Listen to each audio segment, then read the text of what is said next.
So as we all know, charms are the newest addition to CS2, and honestly, I think they're a pretty good addition to the game. I and many other people were actually pretty skeptical about how Valve was going to be able to introduce them, because we've seen these be done in other games like Valorant and Call of Duty and all other places, and sometimes they're a little bit cringy, sometimes they're dumb, sometimes they're just an item that nobody cares about at all. Sometimes they're literally just like the biggest nothing burger ever. But I actually think charms in CS2 are a good addition. I think something that will be an essential part of crafting going forward in the future. With that being said, I still think that you should sell your charms from the Armory Pass right now. In this video today, I'm going to be talking about why I believe that. Now, of course, first, just want to mention my cash trading business. If you guys are looking to sell any of your CS2 items, turn them into cold hard cash or crypto or any other payment method, definitely hit me up over on Twitter. It's going to be the first link in the description below. We like to get those big deals done. So if you have any knives, gloves, cool skins, anything like that we can help you cash out safely for those bigger items. So, when you're exchanging those big money things, sometimes you want to be safe. You want to be effective and efficient. You don't want to be getting scammed, stuff like that. I can help you out. And you're helping support me and my channel and my content. With that being said, let's get right into this video today. So, charms, a couple of reasons why I think that you should be selling them right now. And I'm still skeptical about them being a long-term investment. I think the biggest argument for them being a good long-term investment is that they actually were implemented good in CS2 and that they are going to be an essential part of crafting going forward in the future, which are two things that I do believe, which again, that is very, very strong reasons for them to be great investments going forward in the future, especially these first couple of charms, which if the game continues to grow and as these things age, they should be, some of the more rare ones. They should be, the originals, the OGs, some of the coolest ones, whatever. But we don't know what kind of charms we're going to get in the future. We don't know what kind of cool stuff we're going to get in the future. We don't know where the player base is going to go. Who knows? But that is a good thing for charms. But what are some of the bad things for charms, at least in the short term right now? One, the biggest thing being they are not consumable. And I know there's a lot of very, very good CS investors out there that will just straight up not invest in anything that is non-consumable because there are so many options in the market, and opportunity cost is always a big, big, big thing. And when you have, potential really good investments out there, especially like cases, which are consumable, that the number of them is always going down. You have stuff like stickers, rare stickers or team stickers or whatever, where the numbers are always going to be going down. You have capsules, you have patches, things that can actually get applied, things that actually can get used. And then you have stuff like charms where, yes, they get applied, but they can literally be removed with that charm remover tool, and the numbers are only going to be increasing. Now, obviously, for things like this, they are in the armory, so once the armory ends, we kind of assume that we won't be able to get these charms anymore, so at least the supply won't be, increasing over time, but the supply won't be decreasing either. It will be static, and there are other items where you can literally get, that are very, very hard to get, that have decreasing supplies, and are being unboxed and stuff like that. So I think that's one big reason is just the opportunity cost and the fact that they are non-consumable. The other reason why I would be looking to sell my stuff right now is I do think prices will continue to drop as we get further along in the Armory update. Now, again, I'm not somebody saying that Armory prices are just going to go down the entire time the Armory stands out, because that's not really what history tells us. But one big thing is we don't know how long the Armory is going to last. And the longer the Armory lasts, the more we're going to see in terms of, supplies and stuff like that. But that's also going to affect the price movement. Now, again, we have seen the ROI of charms actually rebounding back up, but this is one reason why I think the prices might go back down. So we saw ROIs drop way, way, way down. For a while, almost everything in the Armory was unprofitable. Now we've seen those profitabilities come back up. We've seen prices go back up. You can see here that I had pulled up. This is like the diecast AK. It's actually up 1% in the past 2 weeks in terms of price. So prices kind of went down. They've gone back up. They've been very, very volatile, especially with this new 7-day market restriction and all that stuff. So we saw the ROIs go down and the prices came back up, but now those ROIs are starting to go back up. I think prices will remain flat or could even go back down for a little while. I know in a previous video, we looked at what prices do during an operation.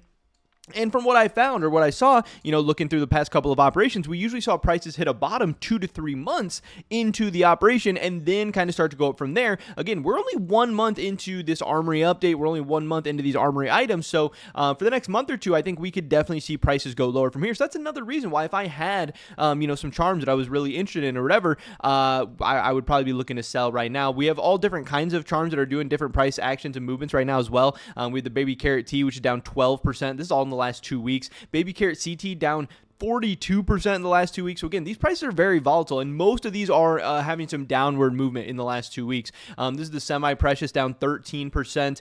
Some random of the sausage charms, whatever we call that, I don't even remember what they're called, but the ones that look like sausages. We have Lil Whiskers up 5% in the last 2 weeks. Lil Sass up 5% in the last 2 weeks. We have Lil Sandy actually up 16% in the last 2 weeks. Kind of interesting there. And then the Lil Monster down 8%. So again, a majority of these charms do seem to be down. The ones that are up are only up a little bit. Some of those are down as much as 40%, like I showed in some of those as well. So again, prices are volatile right now. I don't necessarily think it makes sense to hold on to them.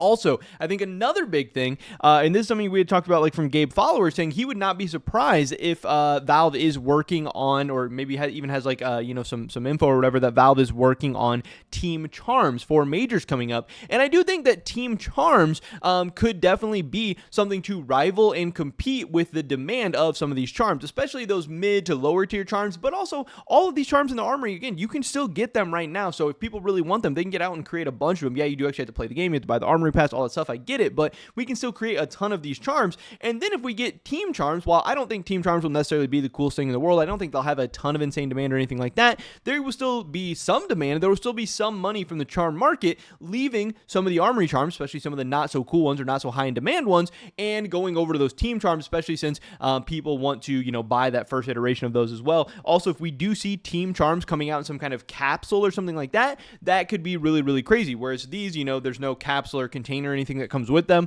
Team charms coming in a capsule could actually be pretty interesting, and that could be something people look to make an investment into, because again, then you would have a consumable item in the charm category. And again, we do have that Shanghai Major coming up. This starts December 1st. I think it's like I don't know if it starts actually December 1st. I don't know if that's even correct. Starts sometime like the first week of December. So again, even if there's a potential of us getting team charms, or if we do get team charms, I think that would be a bad thing overall for some of these armory charms. And I think we could see not a crash in price or anything like that, but I think we could see even further reason for prices to dip more. Now, I don't know if Valve would release team charms, especially after they just released these other charms so soon, or if they want to release a bunch of charms right off the bat to actually get some charms into the game and get charms being utilized and used and all that stuff. And if this is right now, maybe they see a big opportunity to actually capitalize on the popularity and trend of charms right now by releasing team charms. I'm not sure. Now, again, we've seen them release all kinds of different team items before, even as one-offs like graffitis or patches or whatever. Charms could be the latest iteration of that. So I would not be shocked if we do get team charms coming from Shanghai as well, which, like I said, I think could take some money and demand overall away from these armory charms and could be a bad thing. So that's also,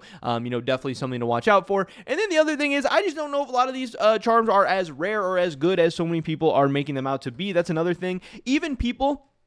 So first, there is 100,000 of these charm patterns, yes, but so many of those charm patterns look exactly the same. Is there a lot of people out there who can tell the difference between a 60K and a 65K? Like, no, probably not. And also, at the end of the day, I don't think the market is going to care that much about the slight differences between, people are like, oh, this one exact pattern, this 70,152 is the best red pattern. Like, nobody's going to care about that. I really don't think that's going to matter at the end of the day, especially to the broader market. I think you're going to have the certain colors, which are going to have certain levels of overpay. But then also even people that are collecting the rare numbers, which I think are actually really, really cool. People with like charm pattern 1, 2, 3, 999,999. That stuff is cool. But again, those are not unique. And as we get more and more of these, it's literally possible to have multiple charm pattern 10s or whatever. So even if you have a charm pattern 10, that doesn't mean you have like one of the 10 rarest patterns or one of the 10 lowest patterns. This isn't like, low float, where you can have like the lowest float skin and the number 1 is like the absolute lowest float, and you know what that is. You can get multiple 10s, you can get multiple 9s, you get multiple 8s. So even having, like I said, 10, you could literally have like still like a 50, like it could be like the 50th lowest tiered charm or whatever. And the pattern number is not being unique, even though there's 100,000 of them. If we do get a bunch of these things created, we're going to see multiples, we're going to see duplicates. I don't know. There's so many people right now in my comments. You can probably see in the comments of this video, or my DMs are flooded by people being like, oh, I have pattern 70,000. Is this worth overpay? Oh, I have 69,420. Is that overpay? Oh, I have 420,69. Is that over? Like, people are trying to eke out so much overpay and so much random value in a lot of these charms right now. There's so much speculation. There's so much people who have no idea what they're talking about. And that's why the prices are so volatile. It's why the price is all over the place. And I think in the long run, like I said, a lot of these people who are trying to garner overpay or trying to create value where there's not actually value, I think a lot of those prices are going to drop off in the long term. And I don't think we're going to see significant or meaningful amounts of overpay in a lot of these different patterns or ID numbers or whatever that people are actually trying to go for. I think the colors are going to be meaningful. I think there'll be maybe a couple of different really high and really low IDs that people are interested in. But other than that, I do think, we'll have to wait and see. But like I said, there's just still so many of these being created right now, and the fact that they're also non-consumable is a big downside. But yeah, charms are cool. Charms are awesome. I think charms are an integral part of crafts. But as we see more and more charms come out in the future, and more charms to even be created in the Armory Pass, right now there's something I'm definitely staying away from. And even if I did believe in them as a long-term investment, I would still be selling them right now because I still think you'll be able to get them for cheaper in the future. But that is pretty much it for this video today, guys. Hopefully I catch you in the next one. Until then, peace.